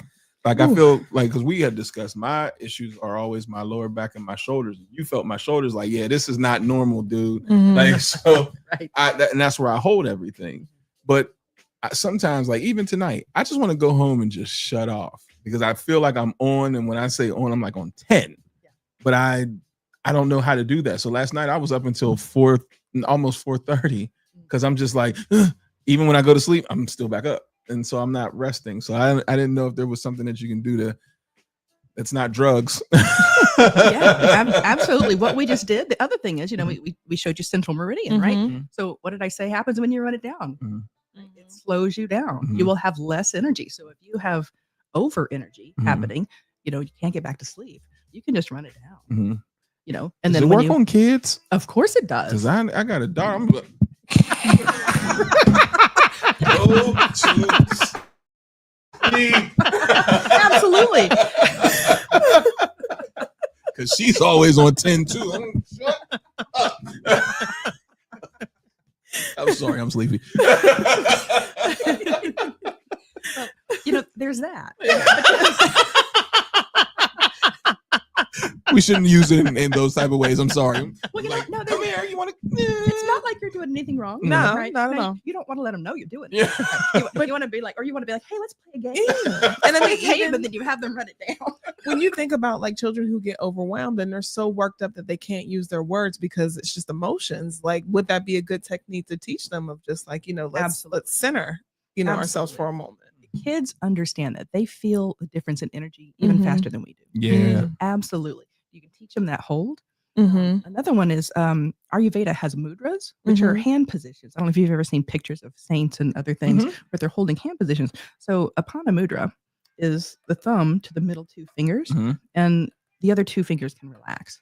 But this also sort of down regulates the energy system and leads to centering and groundedness. So this is also something that you could teach kids when they're going to bed, when they're too hyper. You got to make a game of it, of course. Absolutely. You are teaching. I was wondering what people did. I was like, what are they doing? Okay. Makes sense. Oh, there's dozens, if not hundreds of those things. Yeah, I'll see people breathing and they'll have their legs crossed and they'll literally have their hands just like that. Yeah. Okay. Huh. Okay. And then the one thing I do have to mention about Miss Holly is, I don't want to say it, but I mean, you essentially laid hands on me. Yeah. Yes, ma'am.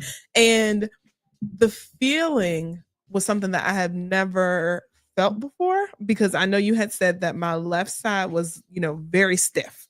My right side is a little bit looser, and that's because of the injury. I depend a lot on my left side than on my right side until I can, get things back balanced.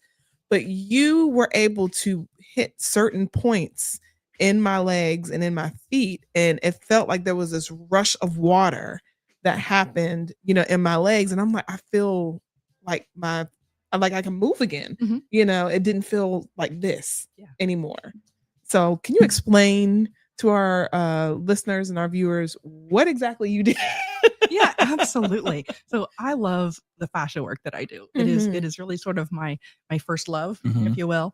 And it's, for some reason, it's just always been very intuitive to me. From coming from a place of having fibromyalgia, my mother also had fibromyalgia and a lot of chronic pain. So for decades, I've learned how to work on myself from a chiropractor friend of mine, Dr. Denise Heflin. And I learned my technique originally from her because I was seeing her literally 3 times a week trying to control my pain levels. And she says, I'm going to have to teach you some self-care. This is going to break anybody. And it's very expensive to get that kind of care, for sure. So it's like you want to take that in and learn what you can. So I started working on myself. And as I started to get better, I started to use it on my mom, who is incredibly delicate. Okay. Like, she cannot get body work. Okay. Everybody she's ever tried to go to just really hurts her. So having worked with her, usually when you talk about fascial release, people talk about a lot things with a lot of pain. People get their elbows in there, right? You're like, oh yeah, stick an elbow in that. No, that works against your nervous system, right? So it'll kick you right back out. Your nervous system knows all of these tissues are intimately connected to the nervous system. So what I do works with the nervous system, and as you know, Kim, when I went to work on you, it's like you check and see what's actually moving first. So it's all about, where is the flow happening? And the fascia is the connective tissue in the body that surrounds every single muscle fiber. Basically, if you've seen people flex their bicep, right? You've seen the muscle gets shortened and it flexes. So the muscle fibers slide over each other like this in an interlocking pattern. And the fascia is the connective tissue that lubricates that movement. So on expansion and contraction of the muscle, that's what keeps it flowing smoothly. Now, when we have stress, when we have, whether it's emotional or physical or injury or anything like that, it will harden. So it can be either liquid or it can be solid, and it will solidify if you agitate it. That's what she found in my shoulders. Oh, really? And my calves, or my shins. I'm sorry. Yeah, she was pressing like, that's not supposed to be like that. And like this shoulder here, she was like, it's like a rock. And if you feel it right now, what should feel like muscle actually feels like a rock. Wow. Yeah. I'm sorry. Your shins? Well, it's a lot of stress, man. Your shins? It's crazy. See, your sister laughs at you. See, people, we can never be serious around here. I'm talking about my pain. She's like, in your shins? What? Yes, in my shins. How stressed out you have to be for your shins to be tight. See? Excuse her, Holly. She laughs at my pain all the time on this show. And it's like, yes, my shins and my calves. Yes. Okay, I'm sorry. No, it's all good. The body holds tension in different ways. Everybody's different. She does that all the time. So if I fall, she's gonna laugh first, help me second. I've heard your back. Now I have to laugh, Kim, because what did we release on you, girl? Your shins. Wasn't my shit? That was your shins. See, it really like the pressure of it is because like my calves are always flexed. They are always flexed. Like I don't even. They're always flexed. Period. They're like a rock. And so of course your shins are going to also be in that same. Well, vein. is it because like I know it's stress, but is it in the way that we walk? Like what makes a person's lower half hold so much?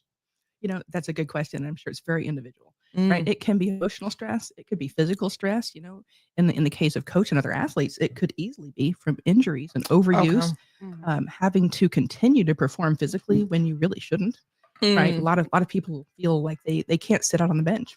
Yeah, you know, real common, right? You're Coach? 1,000% correct, You especially play with my for the band. shins. Yeah. Because you would figure, and I'm not saying this to be funny. I was a running back, and nobody ever really tackled me up here. They tackled me at my knees and my shins. So like the knots that I have in my shins is because of constant bang, bang. This all the time. So now you're talking about that happening for what 6 to 8 years between high school and college, Right. I don't know anything different. Like that's just like you said, it's a pain that you just go through.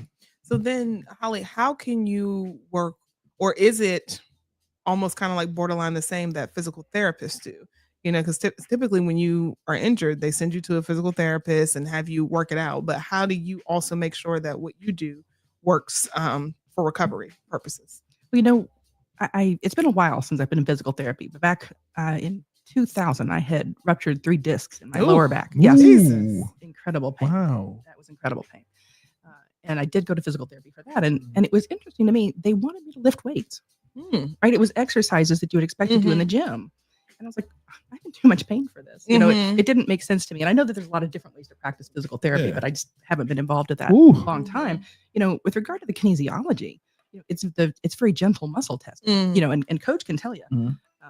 You know what we did with you to work on your low back and your hips, right? We didn't even work with the fascia work. No, very much. No, you know, it's so powerful that just by correcting those energy imbalances, right? So where you can always imagine where you have one muscle that's tight and contracted and stays contracted. There's the opposite muscle that's going to be weak, right? And it's going to be stretched. Right. So if you strengthen that weak and stretched out muscle, then it comes back into balance. Which that was my hamstrings. Remember, I couldn't lift my foot to the ceiling until after we started to work. And then I was able to lay on my stomach and lift my foot straight up.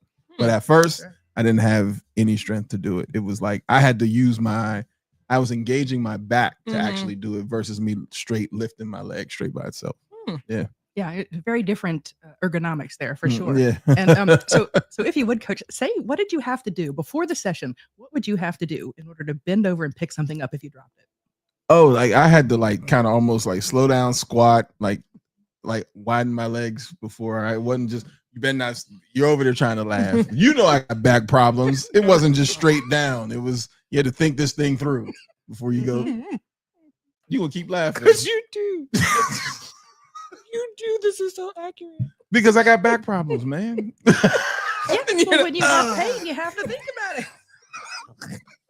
It's so accurate. You gotta think about that. You might just stay there for a while. You might. Ain't that serious? Tell me this, coach. How did you feel after the session? Loose. I was able to, place both legs together and bend without any problems. Yeah.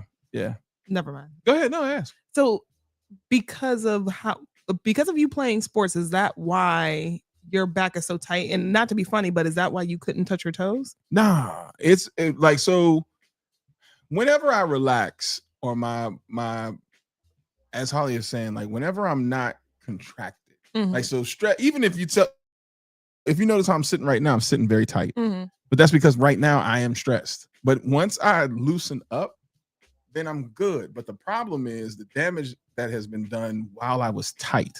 So like even my shoulders, even when I'm not stressed out, they feel like rocks all the time. And so what I have to learn now is how to start the process to loosen myself back up and then stay there.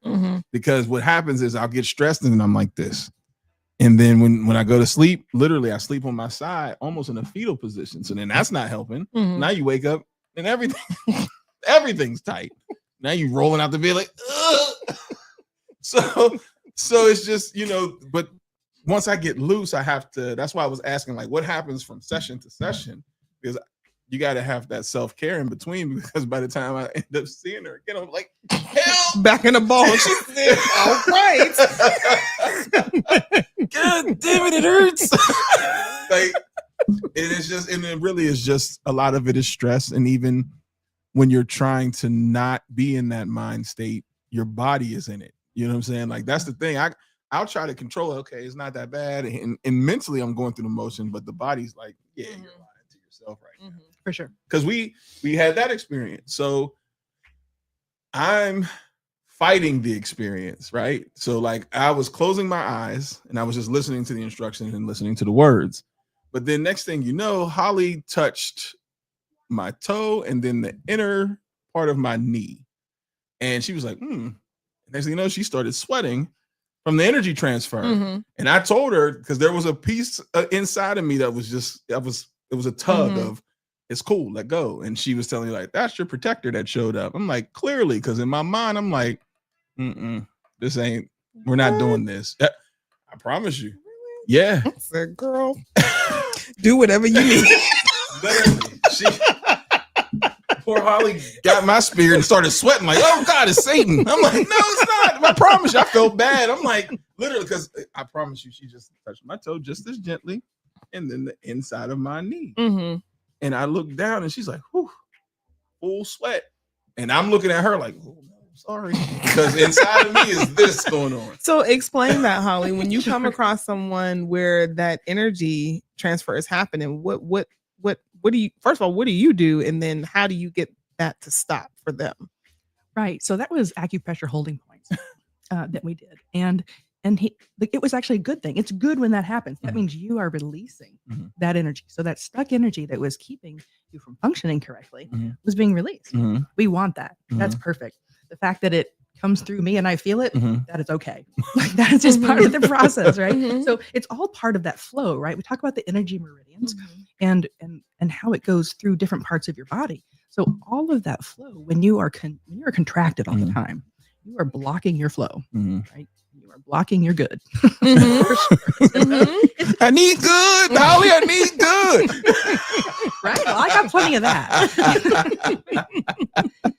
But it's something we can just be mindful of it, right? So one of the things, like for a certain part of your body, if you know a part of your body is always tight, another thing that you can do, so simple, like just on the shoulders. Can I touch your shoulders? Yeah, sure. So if you simply press your let me see if you can see this on the video. I'll do it on your shoulder. So if this was tight all the time, all you have to do is push your fingers together like this. There's a spindle cell mechanism that actually causes the muscle to react by relaxing. So they call it push to mush, right? And if you try it on your own shoulders, you can do it. You just push your fingers together toward the middle like this, right? So you push the fingers together to mush the muscle. And even just doing that, like if you know that your calves are chronically tight, when you're feeling that pain, you got to go upstairs or something like that, just reach down there and just push those fingers together in the belly of the muscle. So you want to pick like the middle part of the muscle that's like right in the middle, kind of the bulky part. And you just push your fingers together in the middle like that. And you can push to mush. And it's something that you don't have to, maybe you don't have time to come see me. Like you said, you are so busy right now, right? But all you have to do is do a little self-care. You do that, you do a little bit of emotional stress release, which also releases pain and tension, and you're halfway there. I got a question because it's happened to me. If you don't know, it's cool. But I have not had anybody be able to do this. I went to get a pedicure, and the lady who was doing my pedicure, she was banging on my calf. She said, you have a lot of stress here. But then she took two fingers, this is why I'm thinking about it, and went to my Achilles and then pressed somewhere. And when I tell you, I just melt out. Whoa. I'm like, what did you do? She was like, right here. And she was telling my fiance where to press, but we never found it again. But I promise you. And then when I went back, she wasn't working there no more. But because I wanted it again, because I'm telling you, all she did was she went like this, and then she just squeezed, and it wasn't even a hard press. Next thing you know, my leg just was like flush, and it just went from my legs, and I felt it go back up and right back down again. And she did the same thing on the other side. So what is it about like the Achilles? Because I did hear that the Achilles does have release points for your feet and things like that, and just blood flowing in it. Is there a spot there that we should be doing that same technique too? You know, I don't 100% know about that. It sounds more like a reflexology thing, possibly. But there may also be some acupuncture points that are also there. I'm just not familiar with them. Okay. But I can tell you that the calf muscles come down and attach all along the outside of your heel. So all the way up around that curve on either side. I know for me, when I, for instance, let's talk about Marvis Henderson for a moment. That fantastic dance party we had this Saturday with the line dancing. Absolutely amazing. That was great. I loved that. I would do that again anytime with Marvis. Yes. And after that, I that's exactly the first place that I went to after that dance. You know, my feet were sore. You saw me up there dancing for hours. It was so wonderful. 2 straight hours of dancing. It was fantastic. And so the first thing I did was reach down there and just gently rub those spots because that's where all the attachment points are. Okay. So it's amazing how sometimes, you know, we think that it's got to be, you know, somebody working on that big piece of the muscle for us, but it doesn't actually. So attachment points, reflex points, you got all kinds of different areas that could be responsive to different kinds of treatments. And so it's just a question of, you know, how do you do that? So with these, because I have one, for those who don't know what they are, what are they? And then tell us specifically about your attachment that you have there, because that's unique. Absolutely. So you don't have one quite like this. So let me just show these for the camera. So what these are, this is the Interwave fascia release technology. This was invented by Dr. Robert Schmidt, doctor of chiropractic in Austin, Texas, and a dear friend of mine. I'm one of only a few people in the world that has the pleasure of having these. And what this is a basic massage hand tool hand set, but it has attached to it his invention, which is essentially a polyurethane wheel that is attached to a stem that goes into this instead of, for instance, a percussive head. So instead of being a percussive tool or a vibration tool, what this does is it actually creates a standing wave in the muscle tissue. And using one of them, as Kim knows, feels very good. Using two feels even better and creates an even stronger waveform. So when I'm working with somebody with soft tissue work, you know, I would start out with my hands to assess what's happening, see where the flow is happening in the body, what's moving, what's not. And then I would move to working with the Interwave tools to bring about additional fascial release. So the kinesiology, being as powerful as it is, I would usually start with that to remove that underlying energetic condition, and then move to these tools to finish off all the extra stuff. So we just didn't get a chance to work on that time, Coach. So I'm hoping you come back. Yeah, we got to do it again. Yeah, we got to do it again. You know, it might take a few sessions. If somebody has a lot of chronic issues, they've been pushing through, powering through, doing the thing for so many years, it might take a few sessions to sort of unlock all of the different parts of the body. For sure. How dangerous is the pushing through? Because we're taught that. You know what I mean? We are. We're taught to do that, and if you don't do it, you're deemed almost as like weak. So exactly, especially men. Yeah. So how important is it to address or debunk the push through? Well, you know, in the story I was telling earlier, you know, where I was masking my pain, masking my distress to try to make other people feel comfortable. It's kind of the same thing as pushing through. You had to push through. I have to get this done. I have to do these things. I have to look this way. I have to be received in this way.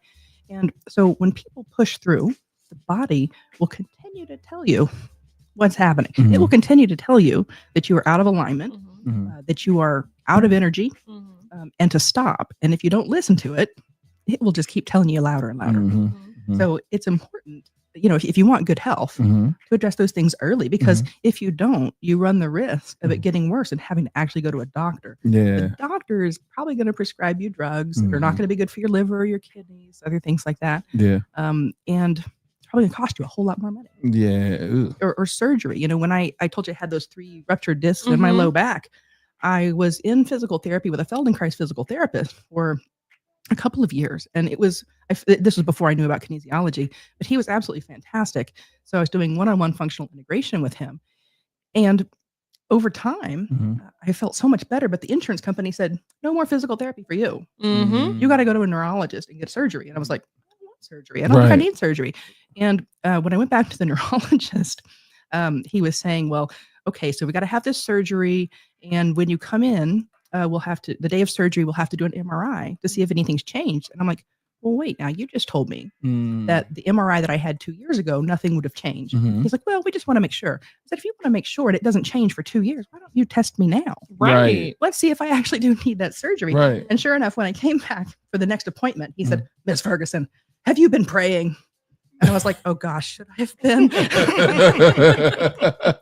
And he said, no, Miss Ferguson, it's a miracle. In 30 years, I've never seen so much improvement. Really? Wow. Right. So there's a lot of different modalities that you can pursue. Yeah. It's what works best for you. Right. Right. With your time, your budget. Obviously, the physical therapy was covered by my insurance. So that was really helpful at the time, you know. But it did not cover the emotional issues. Right. So it definitely helped with those ruptured discs, but it didn't necessarily help all of the emotional issues that I've been holding from pushing through for so long. So the reason why I asked about pushing through, and even with the kinesiology, it is something where I know even culturally, I don't see people from my culture, men especially, because I can't even get men to go see therapists, let alone experience that. But then also they'll suffer in silence from the stress. Yeah. And it's like, there's ways to get help, but you know, that's why I keep asking questions like, so how do you identify this? How do you know to come check you out? Because it's another form of self-care that we're missing, even as men. Like, so how many clients do you have that are men that would, or that men that have come and then had a difference like myself? Because testimony is key. Like the same way we have a therapist that comes and sit in that seat and I'm like, go to therapy. And then you're here now. And I'm like, I'm telling y'all, there was a pool inside of me. And the next thing you know, there was a release. Go see Holly. Like, so what would be your words to men in that space? I hate to sound sexist like that, but to be completely honest, just as Mr. Horace was just saying, at times we're boneheaded and we ignore what we need to do. You, like you just said, your session, you're like, woo. In my session, I'm like, no. Like, yes, Holly, take the social security number, girl, whatever you want. And I love that curiosity, Kim. It was so much fun. We had so much. I think we laughed at least 90% of the time. And we had a great time too doing your session too, but it was obvious that her curiosity, or oh, what is that over there? I want some of that. You know, that was really clear. Yeah. She was interested in, oh, could that help? Let's find out. You know, so everything that I do is about, well, let's find out. And honestly, I will be honest with you. I have probably not had more than about a dozen male clients. Okay. Wow. And they're so taught to push through and be strong. It's about being strong, right? My brother will tell you, he's a big guy. You know, he's a strong guy. You know, it's really hard. Has he tried it yet? He has, yeah. Okay. Yeah, I think my whole family is definitely. Okay. I used to do it as Christmas presents. I would just take my massage table with me. Yeah. Okay. Cool. So yeah, absolutely. And like I said, I worked on my mom for a very, very long time. I've even worked on my youngest niece when she was a baby. Okay. Had some fascia issues. She had a big lump on her chest, and her mother was so afraid. Well, what if it's cancer? Like, well, give me 5 minutes. Let's find out. And literally, I mean, with babies, everything happens so fast because they're so in flow. That literally just laying hands on her, touching that fascia, like it just dissolved like within minutes. So it can go just like that. But the problem is, you know, all of us, you know, men and women both, we're not taught. We're not taught to think about these things. We're not taught about alternative therapies in school. No. You know, maybe you've heard about massage. You've seen massage in ads. You've seen it. It's, you know, at school through videos, TV, things like that, right? So you have a certain concept of what a massage is, but it doesn't actually talk about other alternative therapies. Particularly kinesiology is really big in Europe, Australia, New Zealand, but there's just not a lot of it here. We're very fortunate that Arlene Green, who is with the U.S. Kinesiology Institute, is the senior faculty member in the U.S. at the International Kinesiology College, and she's right here in Chapel Hill. Oh, wow. That's sweet. I'm super blessed because we have people come from all over the world for her classes. And the thing is that I've seen almost universally, the men are just, it's about being strong. Like even just doing the muscle test, right? It's like they want to resist too much, right? So the tension for most men, like if you have your hands in front of you like this, if your both hands are pushing with 2 pounds of pressure, right? You stay balanced in the middle. But if one hand is pushing with 8 pounds of pressure, right? It's going to go off to the center. So when you're working with people who are chronic overfunctioners, who are taught to push through, it's like it's hard at first just to get them to release their they're guarding, Mhm. right? It's like they want to protect that that feeling of control. Mhm, You know, it's not, and control, I don't mean control in a bad way. Right. I just mean that, you know, they're taught that these are the things that you have to do Right. to perform and be functional and, Right. and to look strong, you know, especially if you're an athlete, right? Yeah. You can't look weak. What? not be good, right? Right. So they're taught to push through. Mhm. And so I think that fewer men seek help with alternative therapies. Mhm. You know? Mhm. And so now we're going to spin it a little bit and just talk a little bit about just like the cohort, because we wouldn't have met if you didn't show up at the cohort. So I'm so appreciative that you did. So in the 3 buckets that we kind of are talking about with the deepen, the capital campaign for ECHO is tailored learning, access to capital, and trusted relationships. Which one of those most resonate with you from ECHO? Sure. You know, I love the friendships that I've made. Like, I don't just consider them network. It wasn't just networking. Like, there are people that I know I will be in contact with for the rest of my life. Yeah. I love that. And when I came into ECHO, I was very new to entrepreneurship.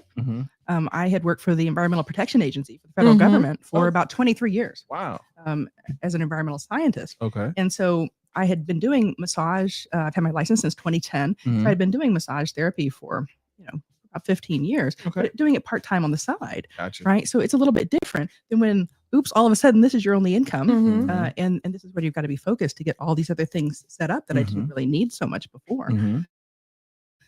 And so I wasn't sure if I was ready for ECHO. Like when I read it, I actually found it on the WRAL website. Really? I was reading something about a hurricane that was coming up, and I saw, I don't usually read sponsored articles, but something said, read this. And I read it, and I was really impressed. I was like, that sounds really interesting. And the price was insanely low. Yeah. I was like, oh my gosh, even if I go to this thing for 10 weeks and all I do is meet a few people, like that would be well worth it. And I thought, you know what, I would love to be around the kind of energy that other entrepreneurs have.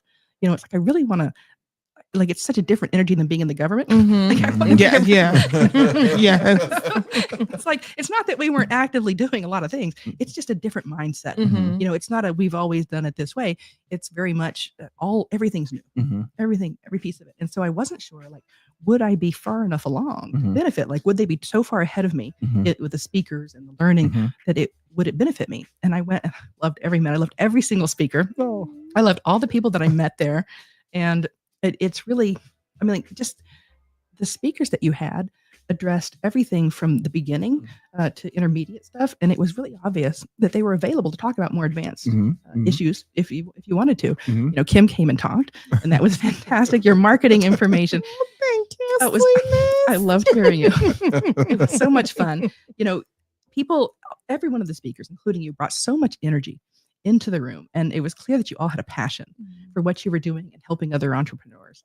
And the advice was invaluable, like tailoring my marketing plan, getting my pitch set in a way that could address different audiences, understanding what my market actually was and where I wanted to take it, like really solidifying my vision was fantastic. It was such a great exercise. So it was great. And your pitch came off so smooth. It was like, that was smooth as ice. She was the first one to go too.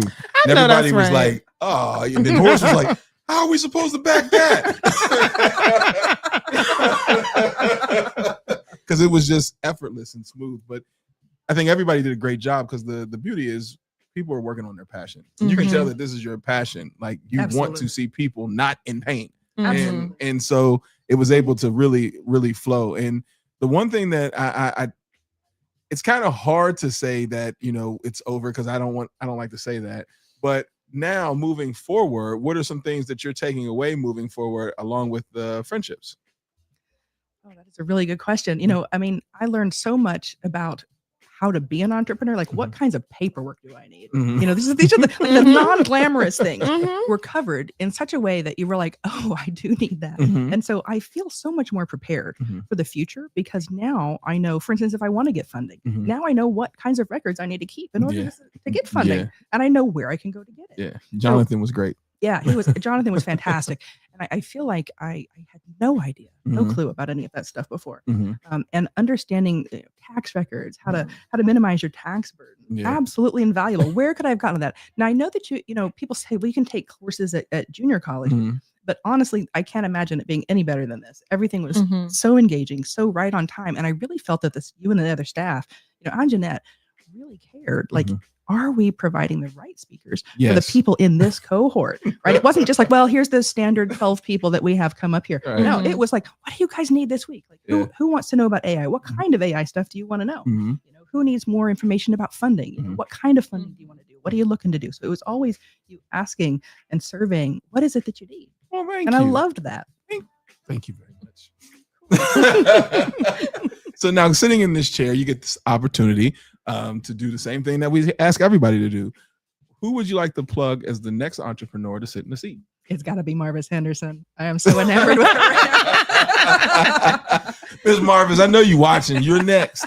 You and the hot girls. So 2 things. Jay said I should have been there on the show to be used for an example today. And then it says, how do you spell her type of therapy? Oh, sure. Kinesiology is KINESIOLOGY. And you can find out more about it at hollyferguson.com. Look at that. Website is dope too. So you text that to me and Sally today. I'm like, oh, I'm so proud. Great website. And you Thank just you got so that done, right? I did, yes. Great website. Great Yes, I website. did. So my phone number's on that, as well as my office address. I have a brand new office that's on Highway 55 in South Durham. Congratulations. Thank you so much. It's right above Sunflower Bakery. I'm very excited about that. Cool. So any final words that you have before we get ready to get up out of here? Just about, it could be about kinesiology. It can be about entrepreneurship, people reaching their goals, anything. What's your final words? Absolutely. You know what I would say is don't wait, right? If you're feeling pain, if you're feeling stress, if you're feeling overwhelmed, if you are stuck in grief, Yes. reach out to me. I would love to help you. I love providing a safe place for people to explore what's happening in their world. And nothing brings me more joy than watching somebody come back and come home to themselves. That's dope. And that's it. That's the message. Thank you so We're much. not going to mess it up. Oh, there it is. So now it's also in the comment section. So make sure you go check out hollyferguson.com. And thank you for being here, and thank you for being a part of the plug. Yeah, we appreciate you. Thank you so much. I've enjoyed it. I'm so glad. It wasn't that bad, was it? Not at all. Okay. And so tomorrow we will have the healing consultant along with Dr. Jans and James. So we'll have more. It's going to be a packed house. So we have more therapy that's going to be coming, more goodness, and more self-care. So please tune in tomorrow. TDS Radio, our voice, our culture. Y'all have a good night. Peace.